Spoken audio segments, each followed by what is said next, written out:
What's going on, YouTube? Welcome back to another episode of Game Changers Podcast. It's your boy, Known G. We're in here with a full house this afternoon, man. We about to be getting into the Game 6 of the Spurs and T-Wolves, and a lot of mixed reactions.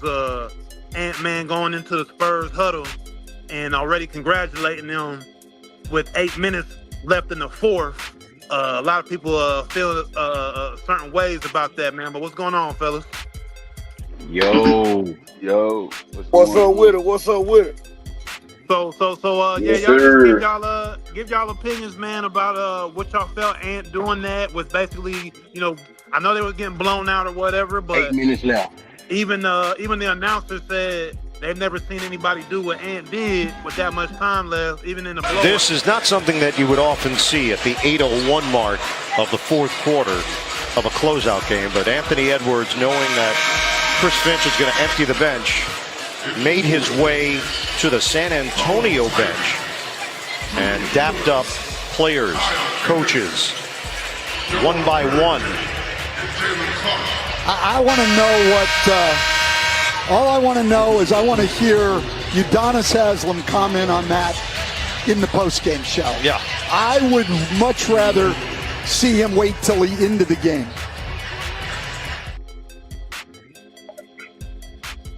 Hey, that's real funny that he mentioned, that was Stan Van Gundy. That's real funny that he mentioned that he wants to hear Udonis Haslem, which we know Udonis Haslem, an old school type of NBA player. He ain't with all that fuck shit. So Udonis Haslem did comment on it, and he said, as a leader, I would not have walked down there and shook their hand. I will not show that weakness. And that's what Udonis Haslem had to say about it. What y'all think? Yeah, he right. I mean, what we doing, bro? Like, yeah, y'all getting blown out and everything, but once again, even the announcer said we ain't never seen anybody do this. This is not normal to see a player go into a huddle, dap up all the players. You losing real bad, but come on, man, fight to the end, and when it strikes zero, if you feel like you need to do that, go ahead and shake their hands up. But wait till the game to end, man. That's just my opinion. Man, I'm going to say it like this, man. Ant-Man, you are no longer Michael Jordan's son. Man. Michael MJ would have never Jordan. pulled no goofy shit like this. Man, it's Michael Jordan's son. Well, my opinion is, honestly, there's a time and place for everything. You know what I'm saying? It is, at the end of the game, that's the whole point of everybody coming to the middle of the court, shaking hands. You've been doing that shit since high school, junior high. Everybody comes at the end of the game, you come to shake hands. You know what I'm saying? It's still 8 minutes. Yeah, the game may be over. It's just an unclassy move. You know what I'm saying? It's just one classy, one ethical. I don't even think he was thinking. I just think he was highly disappointed, and he really was just ready to get the fuck up out of there. That's what I think. Man, I ain't copping please for no nigga. That nigga will take. You watch that nigga voluntarily walk over there. Goddamn it. Then did one by one to everybody. One by one. He ain't just do a one big wave to everybody. That nigga went one by one. Man, that nigga was copping please. I feel like, man, you don't cop no please. Udonis Haslem said he ain't showing that type of weakness. Do you look at that as weakness? Is that weakness got like in the press conference? He said he just giving these guys the props that they deserve. That's what he said in the press conference. Nah, I mean, okay, that's cool, but let's be real. How many times Bron walked to the back? He did it in the Orlando series. I forget which year it was. He rocked right to the back. Multiple players have walked to the back after they lose, and yeah, people might look at it like that's unsportsmanlike, but look, I care about the game enough, and I care about my team losing enough where F y'all. I don't care. I'm going to the back. I'm pissed. I'm too competitive. I'm not about to just let y'all think every time you play me now, you can just beat me. Because that's what that comes off like. 8 minutes left. I don't care how much you're losing by. You go over there and you shake your opponent's hand. They feel like, oh, man, Ant's soft. We could do him anyway now. Every time we play him, if we meet him in the playoffs, he don't got that heart. He ain't got that it factor. That's what that's coming off to me like. But I could be wrong. Man, I'm going to say it like this. With Anthony Edwards doing what he just did, the Spurs has officially taken the heart out of Anthony Edwards. That's that point blank field. He bowed his head down before the fight was over. That's just real talk. Like the commentator said, you got 8 minutes left on the clock. You got a whole lot of time. He basically threw his foul way before. So to be honest with you, I hate to say it, look like to me, the way he went about it, he wanted to throw the towel in the third quarter. He really wanted to get up out of there a long time ago, really. And like I said, also had one of them downgrade, B-grade players went did that. Oh, he would have cussed him out of the locker room. Imagine Kobe doing that. Man, it'll never happen. It'll never happen. Imagine Kobe doing that. It'll never happen. You wouldn't even look at Kobe the same ever again. Kobe, the I Black agree. Mamba, Kobe would all never that. do that. I agree. But to be real, nobody's ever done that. That's the thing. It ain't like that. Like, oh, a couple guys have done this before. Nah, bro. Nobody did this with 8 minutes left in no damn game. That don't make no sense. That's why I say. That is why I say they took the heart out of Anthony Edwards. They literally took the heart out of Anthony Edwards. But let's look at history, because there have been players who left the bench before the game ended, right? But guess what they do? And you even hear him in the press conference like, oh yeah, I just talked to him backstage, or I just, he came to the locker room and spoke and gave, you know what I'm saying? Niggas go to the opposing locker room and give a nigga they flowers and tell them, hey, good luck on the next round or whatever. But not during the fucking game. 8 minutes left in the game, bro. To me, that comes off as selfish, actually, trying to cause attention to yourself. To me, and we know he got a big personality, and he say he acts himself. You know what I'm saying? He do shit that I wouldn't do. I also saw one of the memes though that talked about how how Rudy Gobert and Julius Randle didn't help at all. He said they had 3 points between them, and Ant has 4 kids. So his kids outnumber these guys on how much help they gave in Game 6. Yeah, I mean, Gobert supposed to be the big defensive bully, one defensive player so many times. Julius Randle came over from New York, trying to be that help, trying to be that piece that might help Ant out a little bit offensively. But I feel like what's your boy who stepped up more in that role, especially in the first round?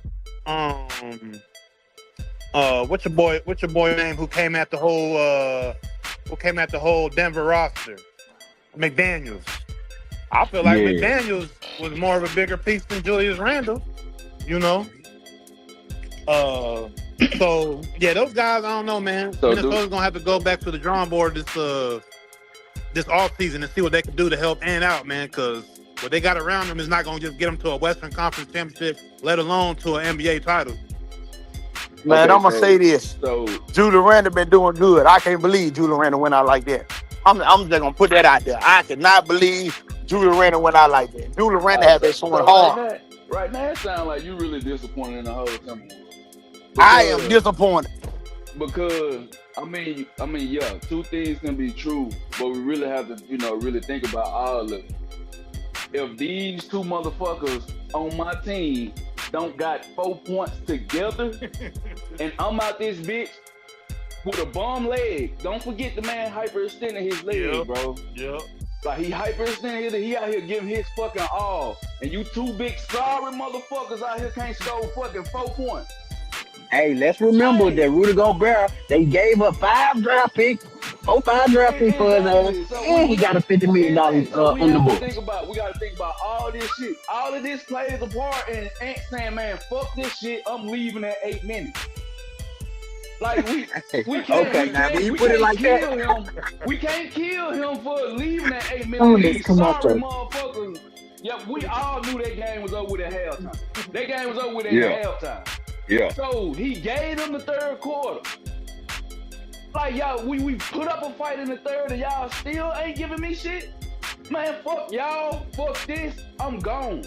That could have played a part in Ant leaving at 8 minutes. I mean, let's remember, just last round, motherfuckers had crowned Rudy. Rudy shut down Joker. You know what I'm saying? Exactly. These guys was looking like they was on their way to the conference finals. You know what I'm saying? But of course, Ant got hurt, and we all knew it was over with when Ant got hurt. But at the same time, I'm with you. These two big motherfuckers. And then Randall, bruh, you be talking shit like you the man, but you know what I'm saying? And you are good. Don't get me wrong. But Rudy, you can't even catch the goddamn ball. Go ahead. Let's not forget the stare down that Randall gave Wemby in the season, looking him up and down like, you think you like that just because you 7'6" or whatever. You think you like that. And then, it come playoff time for him to really, prove, punking Wemby or something, to actually put that on the table. He ain't do it. He ain't come nowhere close to it. Yeah, true. And that's my outtake and outlook on this.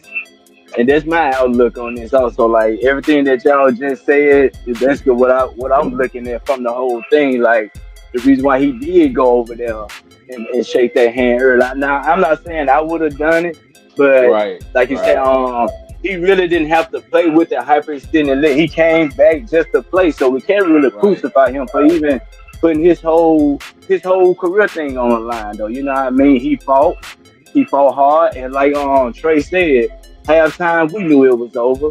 So third quarter, hey, I'm still giving you all I can. We cannot chip this lead. These boys are steady going, and even before the series started, though, that's what the Minnesota mentality was. We're gonna beat them up. We're gonna intimidate them. They didn't expect them boys to reverse the whole table and beat them up on defense and offensively.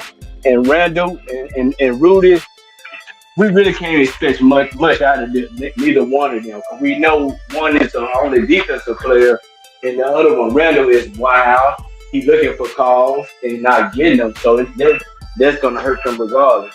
But like you said, they got to go back to the drawing board, get that man a better team. They need shooters. Keep Rudy, but they need a better shooter. So that's my take on it. Ant straight up throw Rudy and Randall under the bus during the press conference. He didn't call them out by name, but he was saying what they did wrong and what they can do better. And he was saying how, they asked him what could they do? He was like, that don't sound like a question for me. So basically he insinuated that, shit, get these niggas up out of here. Give me something I can work with. I mean, they done been to the West Coast Finals the last, 3-4 years. Like, I think they done reached their peak. And this wasn't even their peak. I think last year was their peak. If they had a chance to do anything, last year was the chance. But yeah, like I think Ant don't got enough help, and Julius Randle is not a second. Julius Randle is more like a third option. Ant need a second option. I think that's a fact. But beginning of this series, I said no. You tell me if you remember me saying the matchup gonna be one between Stephon Castle and McDaniel. And McDaniel, in this game right here, McDaniel had 13 points. McDaniel was turning that corner when Ant was out. He was showing more of his offensive game or whatnot.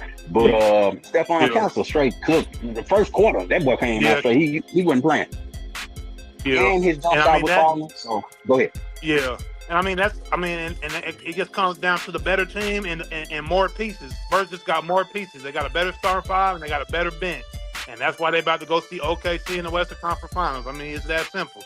You got to have a nice starting five, but you got to have a bench that can come in and if they can go on a run, they could possibly go on a run. So I think the Spurs, they just all around better team, and Ant just needs that help. He didn't get it, and that's why he gave up the way he gave up. I don't agree with it, but that's pretty much why he was out of there, because he felt like he didn't have enough help, and he was hurt.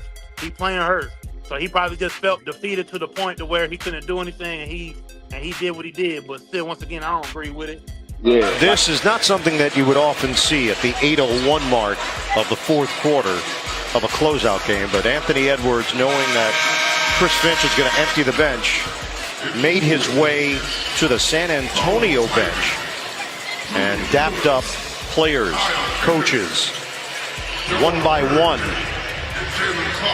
I want to know what, all I want to know is I want to hear Udonis Haslem comment on that in the postgame show. Yeah.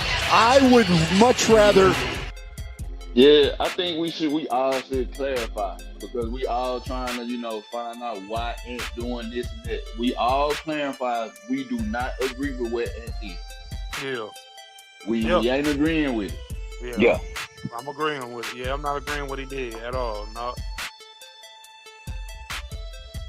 Well, the Hall of Famers coming out and speaking against it, of course, it's the day after. And like you said, man, when you in a competition like that, he's emotional and he's still young, and he probably wasn't thinking just in the big scheme of things, of course, but somebody got to tell him better than that. Somebody on that bench. You got players and former. Go ahead. Let's look at it from this point. We all knew. Let's be realistic. We all watched the regular season. We all knew who was going to the conference final. It was gonna be OKC versus Spurs, no matter what. We that was already solidified from the beginning. To be honest, let's just be realistic about this. That was already solidified. Now, talking about it right here. Now let's go ahead and get Captain his prop. Let's go ahead and get Captain his prop. What Captain did in that closeout game was outstanding. My hat goes off to Captain. My hat goes off to women for the game prior to that. The women was outstanding also. So we ain't gonna take nothing away from Ant-Man. Ant-Man went out there injured, and he outdid himself, even while being injured. Let's be honest, Ant-Man outdid himself out there. Hey, I gotta say something. Hold on, bro. You just crucified that man. No, I didn't. You crucified him. No, I didn't. We speaking on the incident he did, that he allowed a team to take the heart out of him. One thing about a warrior go off the battlefield with heart no matter what. He let them take the heart out of him, yes. And that's what we're referring to. But we're not going to knock what he's done in this series against the Spurs. He have stood on business against the Spurs. But like you just said, the Spurs had a better team and they had a better outcast coming off the bench. Because that boy Dylan Harper, he did an outstanding job also. Yeah. So that was the X factor. Dylan Harper was the X factor. Yeah, I agree. So they've got a style that makes you smile. It's fun to watch play basketball. San Antonio on the way to a 3-2 lead. So all else failed, that basically would have came down to personnel, and we all knew the Spurs had a better personnel, a better support cast for women than the Timberwolves had for Anthony Edwards. But to have 3 points is my second option, you realize they're basically looking like Jalen Duran, man, for Cade Cunningham. Let's be honest. So I think we was talking, boss man. We was talking about the Western Conference Finals since we got that set. What y'all? How do y'all think that's gonna end up happening? What y'all? How many games you think it's gonna go to, and who's gonna end up taking it? Is it gonna be the Spurs or is it gonna be OKC? Yeah, but of course I'm going Spurs. I'm in San Antonio. I'm riding with Spurs, boy. Hey, the city lit right now. These folks ain't playing, man. Hey, but at the same time, OKC got the refs on their side, bro. If they let them play ball, shit, the Spurs have beat them 3 times this year. Now, yeah. And shit, it ain't like the Spurs are the only team that can match up with OKC, and we talked about it. We can talk about it right here every week. So the Western Conference Finals will be the NBA Finals in actuality because whichever team win. Yes, sir, I agree with that. Whichever one of these teams win, that who finna win the final. And I see Having Bell in the comments talking about orange and blue skies might win the championship. Boy, stop. Orange and blue ain't going no farther than the Cavaliers. Hey, and that's the kind of thing, man. You kind of wish the Spurs were like in the Eastern Conference in a way, like so we could see a real NBA championship, man. Because I'm not knocking New York or Cleveland or Detroit. But the best teams are in the West right now, man. It'd be nice to see this almost be the actual NBA championship. But I feel like the Knicks gonna come out the East, so they'll match up. They might win a game or two, but they not about to beat. They're not about to go crazy on anybody out the West. Oh yeah, we got to tune in to this Western Conference Final because this is the best basketball you gonna get right here. This is what we've been waiting for all year, right here. Because I legitimately believe anybody who do win this game is going. I mean, this series is going to the East, like you said, and dominate. The East might get one game in the finals. Go ahead. For all you sport bettors out there, just off the record, for all you sport bettors out there, go put your money on the Spurs or OKC to win the whole thing. Because that's what it's going to come down to. But see, if the public sentiment go too far one way, they'll start pulling some bullshit, and you know it. You know how they do. Yeah, but at the end of the day, you see what happened last year. There was a great fight for the Indiana Pacers. But you think Shea gonna let the Indiana Pacers win just because Tyler Howard, that boy got hurt? He didn't. He didn't let the win just because he got hurt. So with that being said, no matter what the ref and what the NBA put out there, OKC or the Spurs finna win no matter what. Yeah. And you know, what's it called? They want the NBA want Wemby and Shea to be their face. Yep, they want women to win one. They want and that'll be outstanding. I'm gonna be honest. For women to get his first defensive award this year and win the NBA Finals and get final MVP all in the same year, you a bad man, boy. And look, and I'll say this: you know, the NBA want Wemby to be their face along with Shea. Why? Because Wemby went elbowed, or what's called right in his face, and get spent in one game. Yeah, hey, you know what crazy? That crazy you say that because if you remember, Naz Reid. If you remember, when Draymond did something dirty to LeBron them. They suspended Draymond for 2 games, and those 2 games were vital. Those 2 games were vital. It's depending on his past history, bro. It's Wemby's first offense. So no, we did not, as basketball fans, we did not want to see this man sit out no damn game, bro. We ain't got time to be drawing out these series and shit when we already know what's gonna happen. We see who the best teams in the league are. You just said it. We see who the best teams in the league are. Even with the Knicks being the best team in the East, it's a total different level when you go into the West. So we already know what's gonna happen. So let's not even get bogged down with all these formalities. Let's get to what the fuck we here for. So let Wemby play. It's his first time. Give him a fine if you want to, I guess. But Wemby ain't like that, man. Them boys, he just, I don't know. I ain't gonna excuse him. All I'm saying is you see the favoritism already. That's all I'm gonna say. That's all. Well, you said it. He the poster boy. He gotta be. He the guy. You know, NBA doing right. Keep your stars on the floor. Keep them on the floor. If he throw a bow, don't grab him because he might hit you with a bow. But keep him on the floor. This making NBA good again. And like you said, this series coming up, OKC versus the Spurs, and then how they had their rivalry through the regular season. This is gonna be even more clutch though. Check going up against Wemby again. How they made them out to be. How Kelsey and Shea gonna shape out. You know, I hope the referees call it how they've been calling it. Let them be physical, let them be rough, and then just play. So because I feel like the NBA this series right here gonna make the NBA rating go sky high again because the rating last year for OKC and the Indiana Pacers in the final, man, the rating was very low for a finals game. The rating was very low. Nobody really wanted to see those 2 teams play each other. Because they say quote unquote it was boring. So the rating was very low. But this game right here, OKC. If you're not from Oklahoma, do you want to see OKC? But I'm just saying. Market.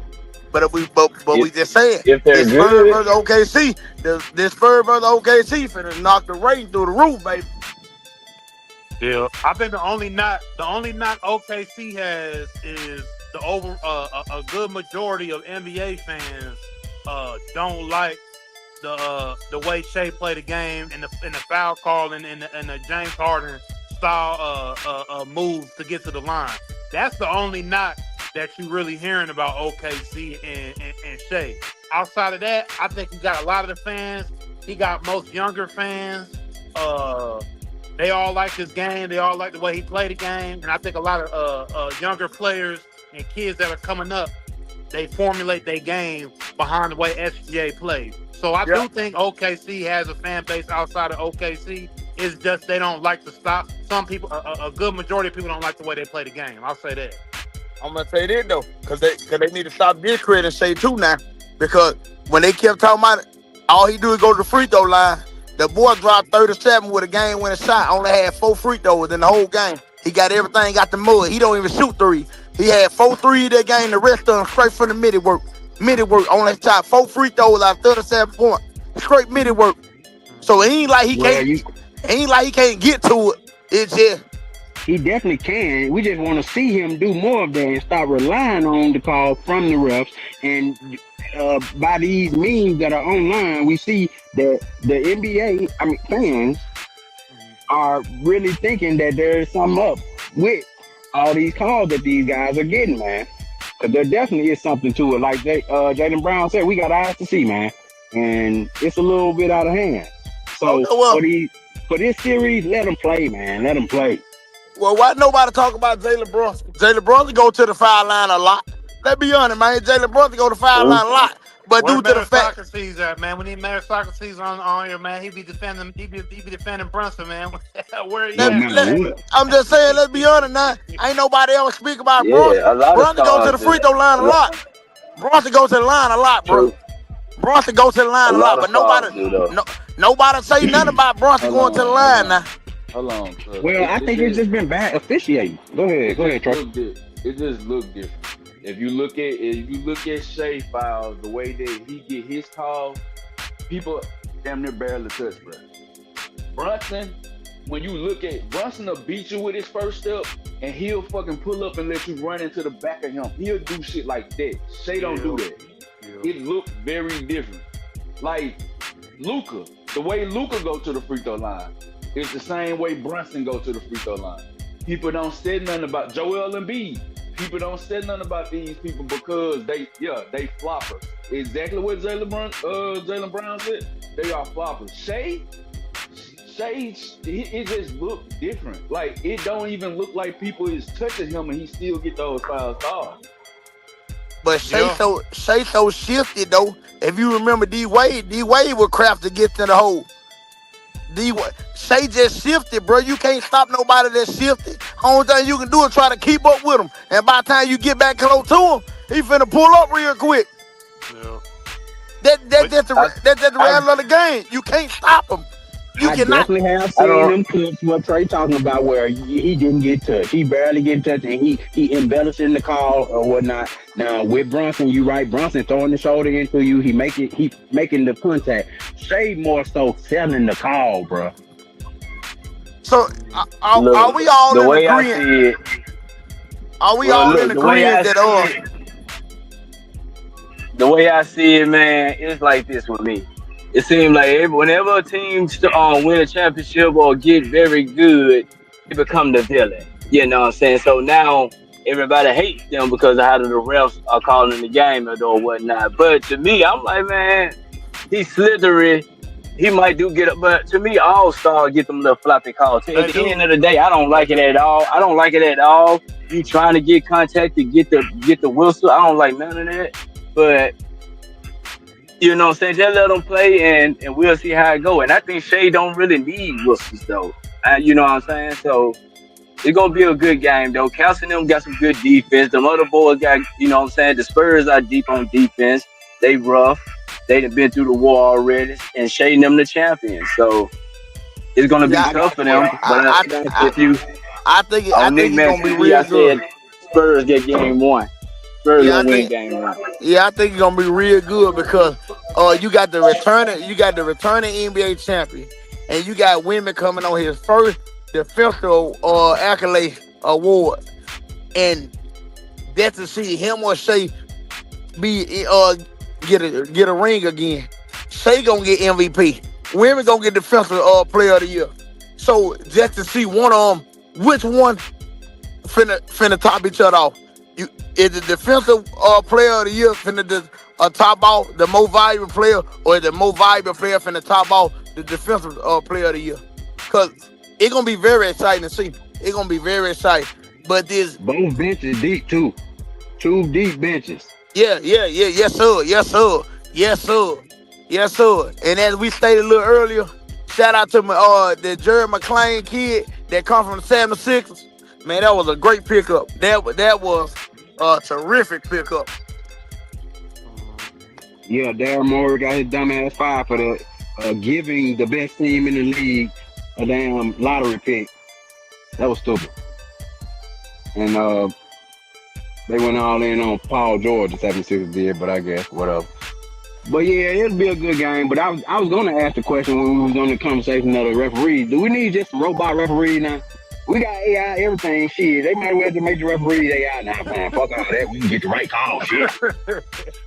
Nah, we don't need that either, because they're gonna find a way to manipulate that shit even worse than human beings.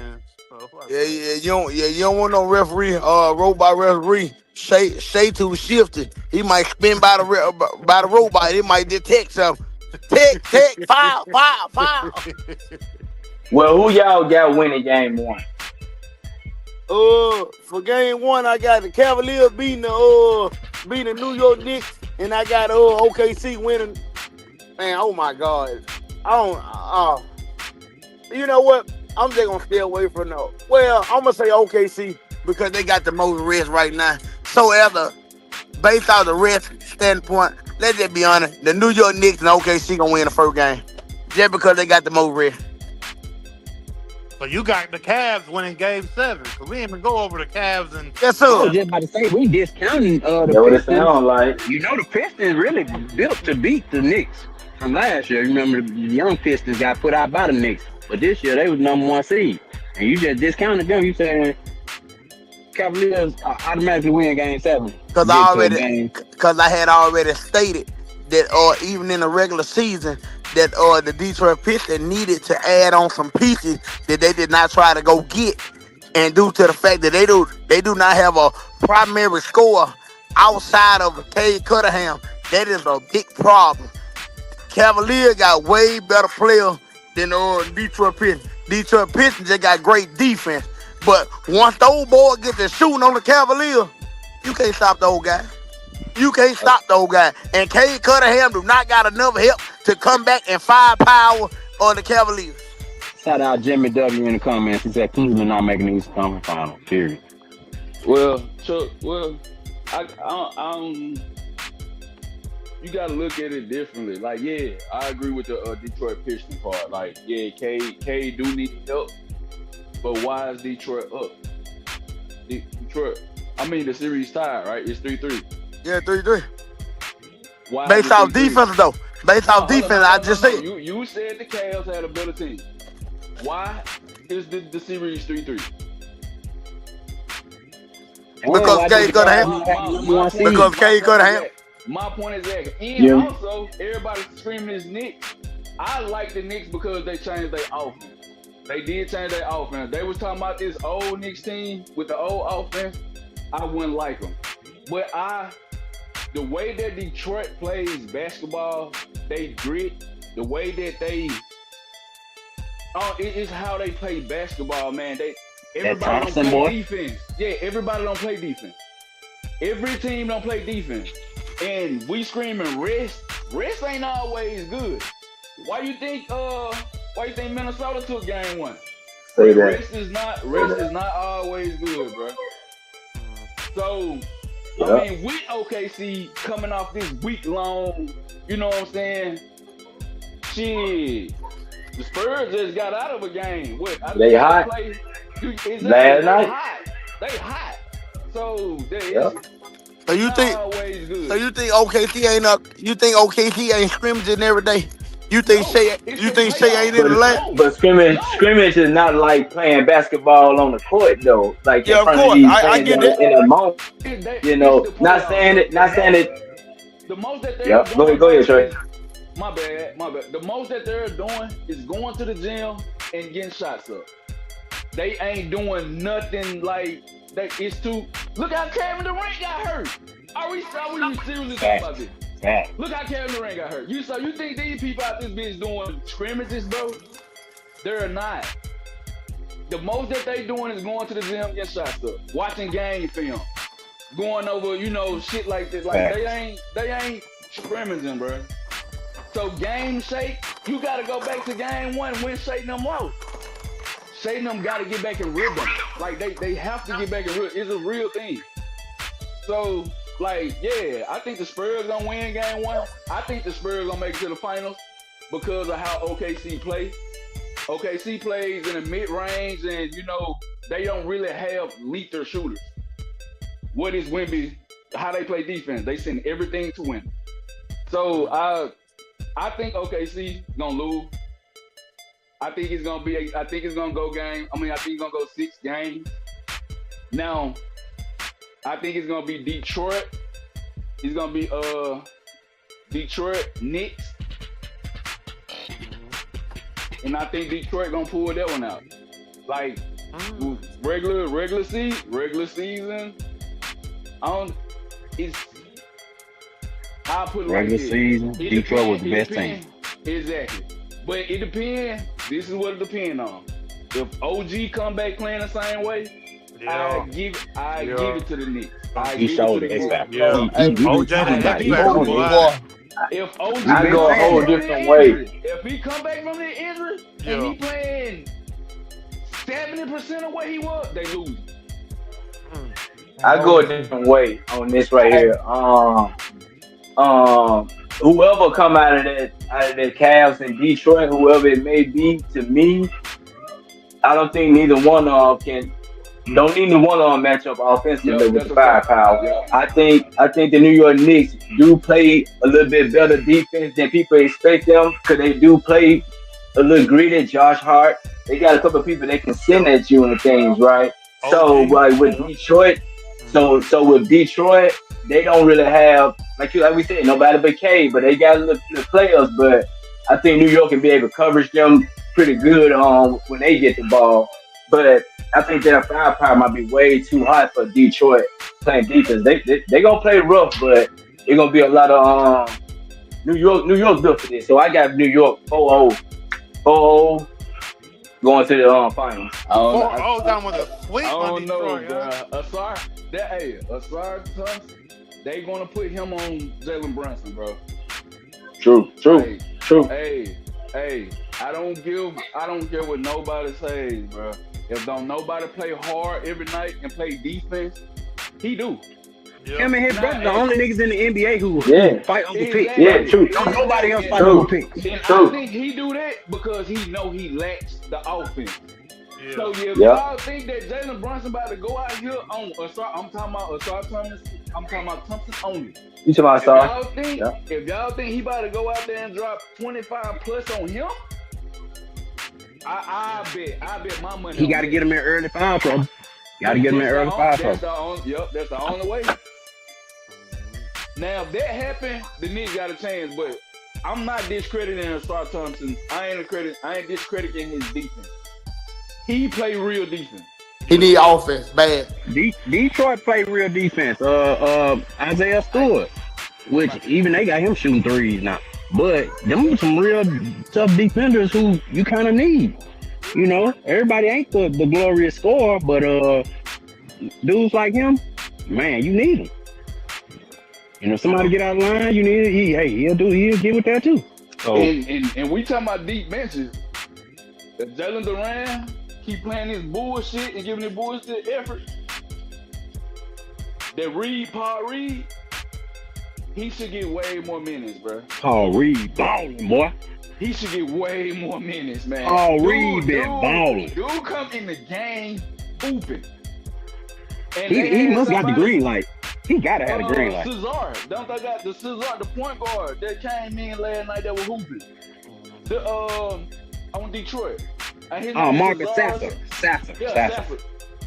Bro, Detroit actually got some pieces, bro. Like, it ain't only K, it just centered around K. LeVert.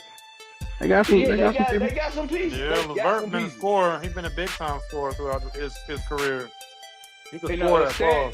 A stat that I want everybody to pay attention to: when Duncan Robinson hit 3 threes, I think Detroit is like 19-1. Yeah. Cause he one of those Steph Curry type shooters. Good numbers. And stuff. Yeah, that's what's up. That's some good number because last night game before it started, K like what 5-1 when he facing I guess we're facing elimination or something. Well, can we So say that Cade is the best player on the floor? Just Yes. definitively, he the best player on the floor, right? yeah. Best player on the floor, yes. Now with the on the Cavs side, Cavs does have the roster to do this, but they got those two players. Their two main players are not consistent. As in James Harden, we know about him and his old record in the They playoffs. make me You mad. know how he Both of frees them. up. They make me mad. And then with Spider was in Utah. He couldn't get it done in Utah. So, hey, they're coming up to these two dudes here. I don't like how the Cavs play.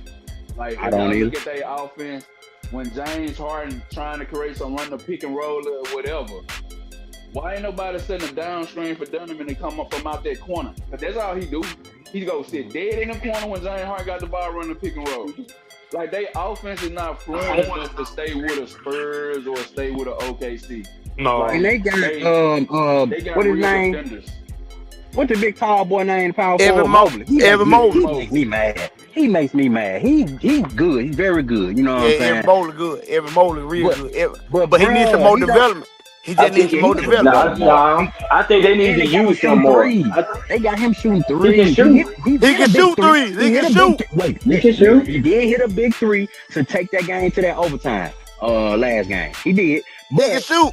I don't want him shooting no three from the top of no damn key, man. If I'm Yeah, but Cavalier. see, that's the issue that I was telling you guys. I had seen a video on IG, and it was a female breaking it down, and she was right though. Like the positionless basketball has hurt the NBA in a lot of ways. Because like you said, you got Mosley just stepping out there trying to shoot from the top of the key when he should be playing down low. There should be more of a fluid offense around. When you already got Donovan Mitchell and James Harden on your team, you don't need, as a 7-footer, you don't need to be stepping out there for real. You know what I mean? You need to be taking, Because that's what made their team special. Because they had the two big men that could do other things. They ain't got to shoot the threes. You're right. Go ahead. Yeah, but if you look at the NBA league, that's basically what the NBA circulated around, all 3-point shooters. Nobody wants you on their team now if you can't shoot threes. They had Andre Drummond on the 7-6 shooting threes. Andre Drummond ain't never shot threes. He shoots on the corner, though. It don't matter, but he never shot threes in his career. And when he was in his prime, he never shot threes in his career ever. No. Wait a minute. We talked about how JaVale McGee went over there and he a damn sharpshooter now. So shit, hey, we can't. That's what we getting at. That's what we're getting at. They want everybody who can shoot threes. Hell, probably next year we'll see Jared Allen fucking shooting threes there. Shit. Man, that's fucked up. Man, I don't like that though, man. I don't like that. Yeah, the position is basketball. Like everybody, the thing is, they trying to make everybody a unicorn, and it's cool. Yeah, we got them, but everybody ain't a unicorn. Everybody not dirt. Fuck that. Let's be honest. Everybody not dirt. That's the truth. Everybody trying to follow behind dirt footsteps. It ain't working. And that's the issue. It's like, okay, you can shoot a three here and there, but that shouldn't be your primary go-to. Every team shouldn't be hosting up whatever, 43s a game or whatever craziness. Like, it's okay to go back to having your role on a team to where you ain't always got to be jacking up the 3-pointer. So I mean, but we've been watching basketball 30 years now, so we old heads. Yeah, it's the evolution of the game. Yeah, it is. But I think that just goes back to the point that Trey was making, that Cleveland don't have no fluid. There's not a fluid movement with their offense, and then they get to playing this street ball type of game that they're trying to win. They're trying to win the series with, and that's why I feel like that's not gonna work. You need a more fluid offense to go to the next round. And I think that's why Detroit gonna end up taking Game 7 and going into the next round. They got more of a fluid team, and they know what they want to do on the floor. Hey, I'm gonna say this. I really hate, because James Harden is an awesome player. He really is. But I really hate, ever since James Harden went to Houston Rockets, he had his own team. And he designed the offense the way he wanted it. And he had everybody just sit out of the 3-point line. He run the ISO ball. Don't you realize? don't you realize everything? That's what I'm saying. Don't you realize that harm his game a lot because majority of every team James Harden go when he touch the ball, everybody just get out of the way Yes, and let him clear actually out. try to play one-on-one ball. But that ain't good because you got Jerry Allen and Evan Mobley. You can sit down, pick and back pick all day long, and James Yeah. Harden get to the mid Right. range and It's shoot a them lot of floaters other they use to stars play shoot. like that. But that ain't It's a what's lot going of on. other teams do that. And you're right. It's a lot of James Harden does it. What else offense run like that? Luka them do But it. this is the thing. This is the thing though. The way James Harden played, it's different. You can put 5 to 10 different players on the floor and all have them ISO the ball. The difference is it's the way you ISO with the ball though. He do it in a way that it's just not. It's not proactive to the team, man. Yeah, It's it's not. detrimental to the team. I don't know. I His- can't explain his- it. It's They not. dribble the air. I can They dribble the explain. air. I can explain it. The way James Harden ISO is ISO shooter 3. Yeah. Yeah. Yeah. To benefit the team, is ISO rate, trying to get somebody to help so I can kick it. You know what I'm saying? Get it out the net. ISO shooter 3 like that. Ain't nothing good. That boy Harden said, get it out But the hey, net. let me take it somewhere else. Let me take it somewhere else though. Hold on, Trey. Let me take it somewhere else. They said that this game 7, is a legacy game not only for James Harden but Donovan Mitchell, because you know he got these playoff collapses too. So what about him in game 7? Because it's only one ball. It ain't but one ball. So okay, you gonna as a coach, who I want to give the ball to, James Harden or Donovan Mitchell in game 7? If I am the coach, I would want James Harden to start off hot. Oh, And this I'm gonna tell you commercial. why. I would want James Harden to start off hot because we have seen Donovan Mitchell game 5. Game 5, he went like 1 for 8. 39 That in the second half. Yeah. The first half. That second half he caught 5. I think he scored like 12 or something up in the fourth.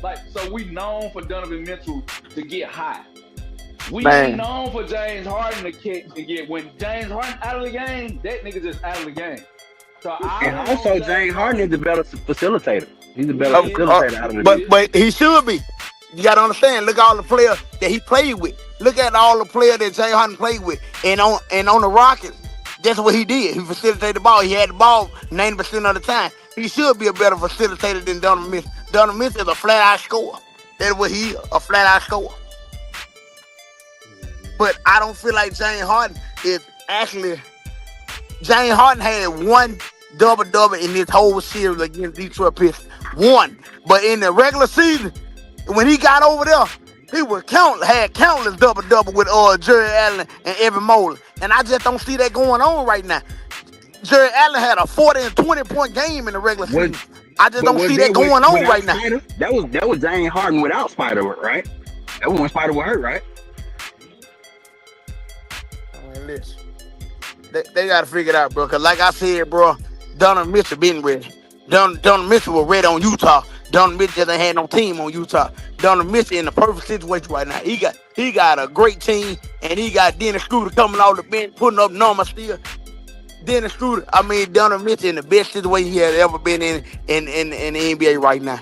It's just, like I said, bro, James Harden supposed to work off Donovan Mitchell, and I thought it was going to be great for them because Donovan Mitchell was already ready, and by James Harden not being the first option this time in the playoff, and by him working off somebody else, that should have been great for them.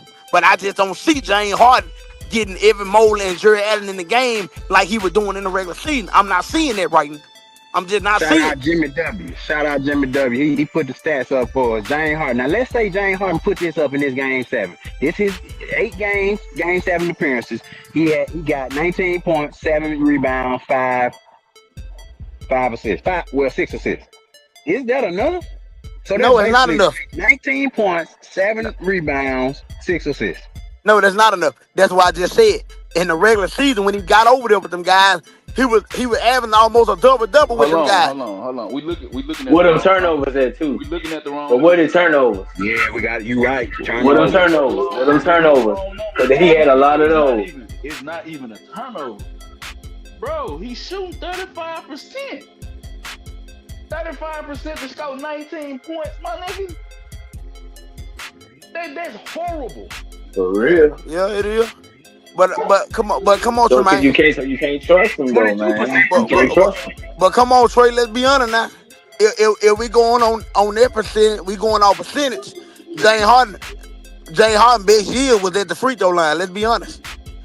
Since they stopped James Harden from grabbing people, True. since they stopped James Harden from grabbing people, if we being realistic now, if James Harden for one game can go back to grabbing people and just throwing the ball up, I bet he had 30 points again. I bet he had 35. Okay, we were talking about this on our other show, bruh. It's because these niggas are so good at basketball, it get to the point where, okay, you gonna show him another way where he can just get to the free throw line and get 40 points? Yeah, he gonna do that. But he still is good at regular basketball, but he can be so good at, you know what I'm saying, that other stuff to where it's unfair, you know? So they changed the rule on him, and now he looks totally different. The man was averaging over 30 points a game, man, on the Houston Rockets, because at least 19 of the points came off straight free throws, man. If it's that easy for me to get to the free throw line, and which it was for him, and that's why I say he changed the game for new upcoming guys, because these guys get to the free throw line just like James Harden would. They really doing some of the stuff that James Harden was doing, and they getting away with it. But if they allow James Harden for one game with the game 7 to go back to old James Harden, I guarantee you Detroit lose, and I guarantee Kay Cunningham be in foul trouble before the second quarter.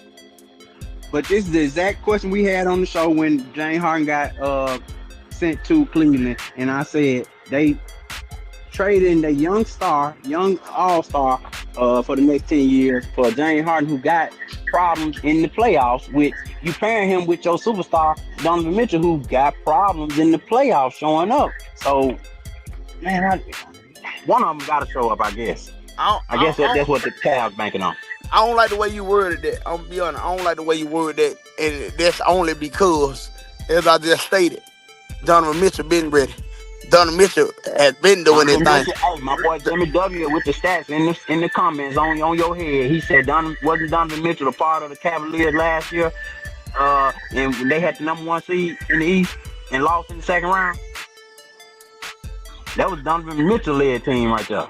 Okay, but Evan Mobley wasn't as good as he was last year right now.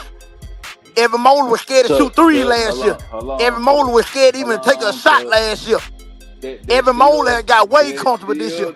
That still don't take away the fact that they was a number 1 team, Chuck. They was a number one team with his growth or without his growth. They still was the number 1 team. Led by Donovan Mitchell.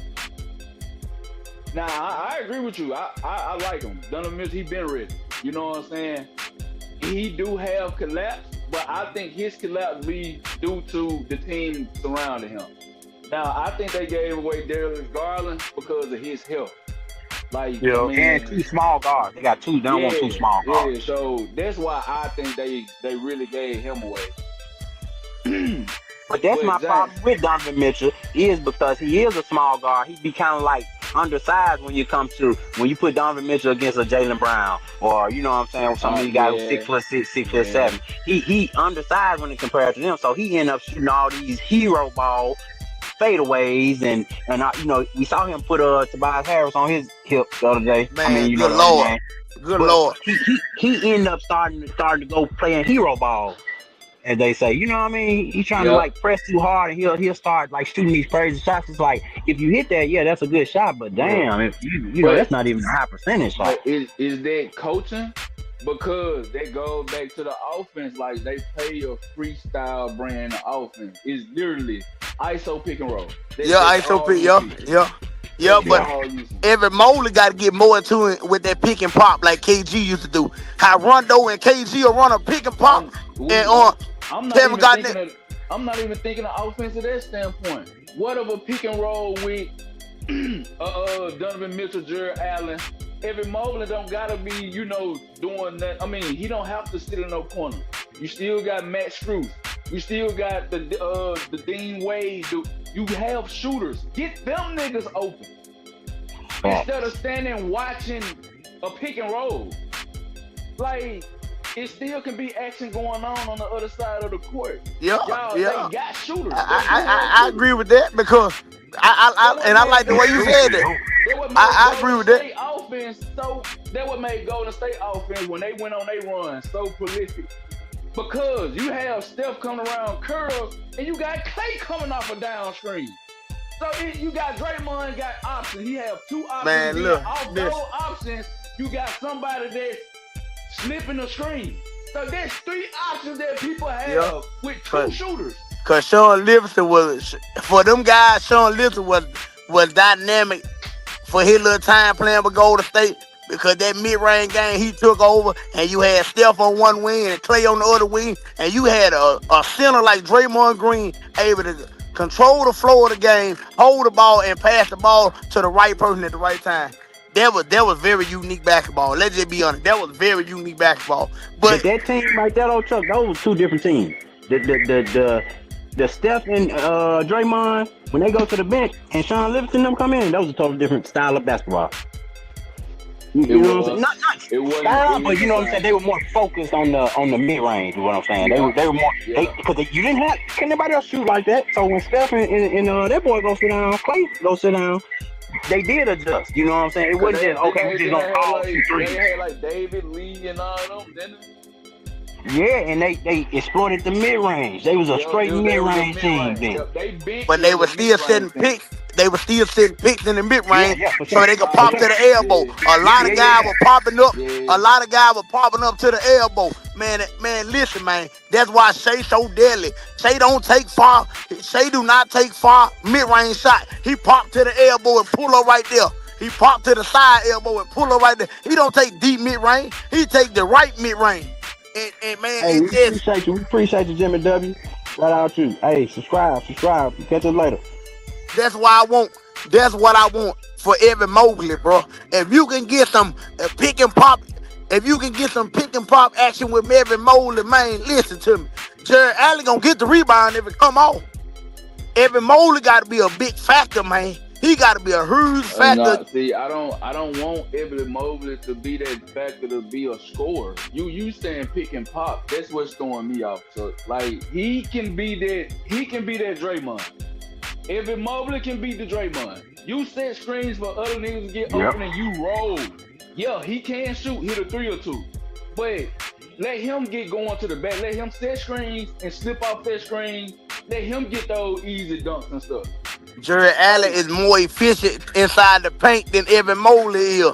Evan Mobley done turned the ball over numerous times down by the paint. So hold on, Chuck. We were talking about the offense right now. So after this pick and roll with Donovan Mitchell, yeah, Jared Allen can roll to the rim, but what, you think he's just gonna stand there? Like this is basketball, bro. He's not just gonna stand there. So while they doing their pick and roll, it's more action with Evan Mobley setting the down screen on the shooter coming up top to the ball, and now he's slipping. Short corner, the mid-range, you want him to pop and stuff like. He don't have to shoot a 3. He can pop to the mid-range. I just said he can pop to the mid-range numerous times. That's why I prefer you have on the weak side, you have Jared Allen. Even off that, you still got a high-low. You got Evan Mobley that can throw that lob to a Jared Allen. It's so much you can do with the Cleveland team, bro. That's what I'm saying. That's why I just said I prefer Jared Allen to set the weak side or back screen for Max Screwed and all those guys over there. Because once he set that back screen, he can roll through on the weak side help. And Evan Mobley is over there helping with a screen with. Chuck, you didn't explain it like that. If you explain it like that, I agree. Well, my fault. I should have went that route. But yeah, that's what I was trying to get at. That's why I said run a pick and pop with Evan Mobley, and you got Jared Allen on the weak side, and he can set a down screen for Matt Scooter or Dennis Scooter coming off the bench, and he can roll on the weak side help from that elbow. Evan Mobley can throw a lob over the top. Jared Allen can catch that every time, or he can hit Max Scooter down there on the right side wing, or he can hit Dennis Scooter on the right side top, or James Harden come around on the left side with Jared Allen. Evan Mobley with the ball and go back door, or Spider can go back door. But those guys, they not running none of that.